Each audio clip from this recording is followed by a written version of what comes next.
Sebelum reda aksi advokat Deo Lipa yang ramai di media, ribut dengan kuasa hukum Baradae, tersangka kasus pembunuhan Brigadir J, Deo Lipa kini berseteru dengan artis Angel Elga. Deo Lipa bahkan melaporkan Angel Elga atas dugaan penipuan dan penggelapan uang. Tak berhenti sampai di situ, Deo Lipa juga mempolisikan Angel Elga atas dugaan pencemaran nama baik. Pada media, Deo Lipa menyebutkan jika pelaporannya terhadap Angel Elga sudah masuk proses BAP. Hari ini, tapi kayaknya doang ya. Oke, kita mulai ya. Hari ini saya ke Polres Selatan ada 3 agenda. Agenda pertama adalah ini BAP-nya si siapa? Angel Elga selaku penipu dan saya tertipu. Dan saya adalah orang paling bodoh, pengacara paling bodoh yang tertipu. Ya kan? Tapi saya paling pintar kan? Tapi paling bodoh juga. Namanya orang agen kan kadang-kadang paling pintar, kadang-kadang masih paling bodoh. Ya biar benar semua. Jadi saya mau BAP perkaranya Angel dengan bukti WA segini banyak. Isinya penipuan aja semua nih. Nanti kalian kita bagi setelah saya BAP, saya perbanyak, kasih semua TV. Udah segini. Suka-suka deh mau nilainya apa. Tapi isinya penipuan semua. Jadi saya pertama-tama saya sudah baca, kan saya sudah bilang, jangan pernah ada yang menunggangi perkara ini saya dengan Angel, persoalan agama ya. Ini privasi banget. Apalagi ini WA saya sangat pribadi banget dengan Angel dan ketika tanpa persetujuan saya, tak satu pun media boleh mengutip ini. Karena sekali mengutip ini tanpa persetujuan saya juga, jadi pidana juga. Sebelum surat pelaporan melayang ke polisi, Deo Lipa sempat menjadi kuasa hukum Angel Elga pada saat Angel bermasalah dengan sejumlah pihak terkait Angel Token. Ya, kebersamaan Angel Elga dengan Deo Lipa tak bertahan lama, karena kini mantan kuasa hukumnya itu justru ingin memenjarakan Angel Elga. Bukan hanya Angel, Deo Lipa juga menyertakan nama Rudy Kabunang. Lantas bagaimana tanggapan Angel dan kuasa hukumnya soal pelaporan Deo Lipa? Ya, sore ya teman-teman semua ya. Permasalahan laporan dia itu hak-hak. Dialah melapor ya. Setiap masyarakat punya hak untuk melapor sepanjang dia punya bukti ya. Sepanjang ada bukti bahwa terkoreksi haknya, bisa aja dilakukan laporan polisi. Gitu ya. Ya kalau saya lihat ceritanya, katanya dia menyalahkan uang ya. Ini benar atau tidak bahwa tujuan daripada itu untuk menaikkan rating dia. Mungkin begitu ya.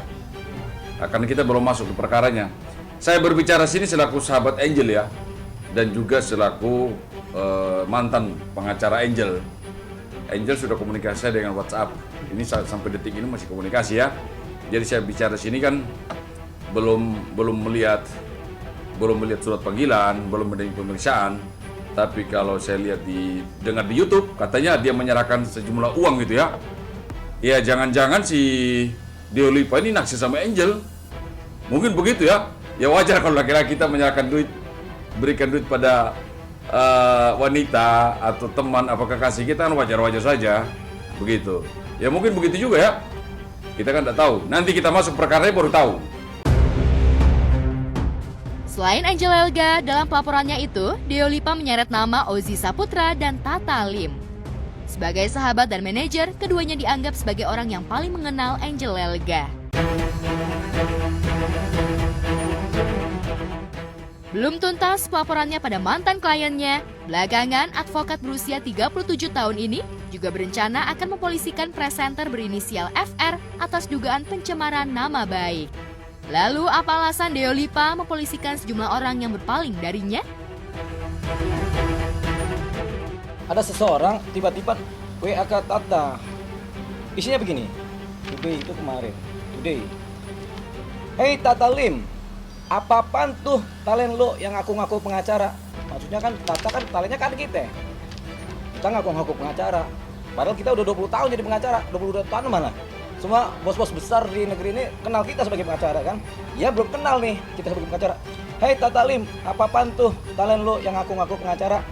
Nyebut-nyebut produser terima duit. Nama lo udah blacklist ya di TV dan semua artis lo di masa depan. Bisa-bisanya lo fitnah sembarangan, nggak tahu diri lo. Marah ke. Karena WA ini WA kepada Tata. Cuman yang disasar aneh. Aneh itu ngaku-ngaku pengacara. Padahal kan aneh pengacara.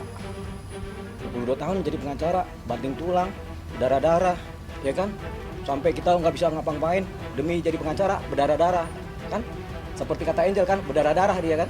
Nah, makanya kita semua minta kepada seseorang yang mengirimkan WA ini kepada Tata, harap segera untuk menemui saya di rumah saya hari Minggu. Kalau enggak, saya akan melaporkan adanya dugaan tindak pidana pencemaran nama baik. Ya kaget aja gini ya. Permasalahan ini kan saya tidak tahu antara artis tersebut Udah? berurusan sama Udah? salah satu host ini Udah? ya. Saya kan Oke ya, nggak turun ikut ya. campur, saya nggak tahu awalnya. Kenapa mesti saya yang harus dimaki-maki? Saya telepon baik-baik, saya jawab baik-baik, dibilang saya nggak tahu diri, dan dia mau ngeblok dan memblacklist artis saya di stasiun TV, gitu loh. Seluruh artis saya sampai masa depan. Pertanyaan simpel, saya salah apa? Yang ketiga adalah saya akan melaporkan saudara Benny Rose Yang terbaru dengan dugaan mencemarkan nama baik saya melalui WA kepada Tata Lim. Tapi saya laporkan dia nanti malam, ya, karena kan saya harus BAP dulu, oke? Jadi nanti malam lah kita buat Benny Rose ya, dugaan pencemaran nama baik, namanya juga dugaan, boleh dong dilaporkan polisi. Tapi undang-undang ITE, karena Pasti bang, dilaporkan. pasti dong. Udah ada bukti Apa bang bentuknya bang? Buktinya? Ini bukti Yang surat. yang MR bang? Hah? Yang MR, Beniros. Benny Rose? Ya, Benny Rose kan ada di sini buktinya juga. Udah ada bang. Ada nih Benny Rose. Apa terkait apa bang? Bilang apa? Bilang gini, hei Tata Lim, apa tuh talent lu yang ngaku-ngaku pengacara? Masa aneh ngaku-ngaku pengacara? 22 tahun lah jadi pengacara kan?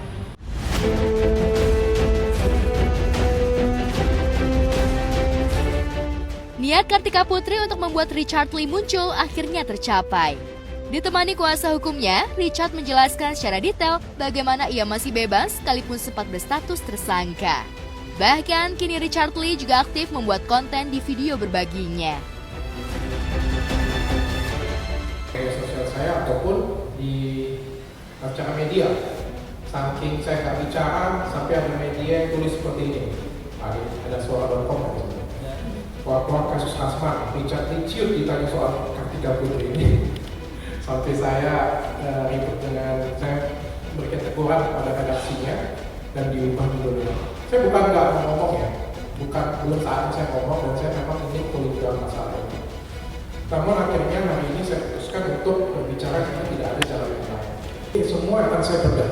Ya biarkan ini menjadi kasus yang transparan karena saya sepertinya nggak bisa mendapatkan keadilan jika kasus ini tidak transparan. Atas kejadian ini saya yang paling dirugikan. Saya merasa saya yang paling dirugikan. Kenapa saya paling dirugikan? Akun Instagram saya disita 1 tahun lebih. 1 tahun lebih Instagram saya disita, di mana klinik saya, perkembangan bisnis saya terhambat gara-gara media sosial saya diambil. Dan saya juga tidak dapat melakukan edukasi seperti biasanya karena Instagram saya diambil. Yang jadi pertanyaan saya adalah, apakah jika ada dugaan pencemaran nama baik, akun Instagram itu akan langsung disita? Bukan hanya itu, Richard Lee juga menjelaskan soal isu jika ia sudah dipecat sebagai anggota Ikatan Dokter Indonesia. Jadi ini adalah surat resmi dari IDI yang menyatakan bahwa apa yang saya lakukan adalah edukasi yang wajar, edukasi sebagaimana mestinya dokter sesuai dengan kompetensi saya.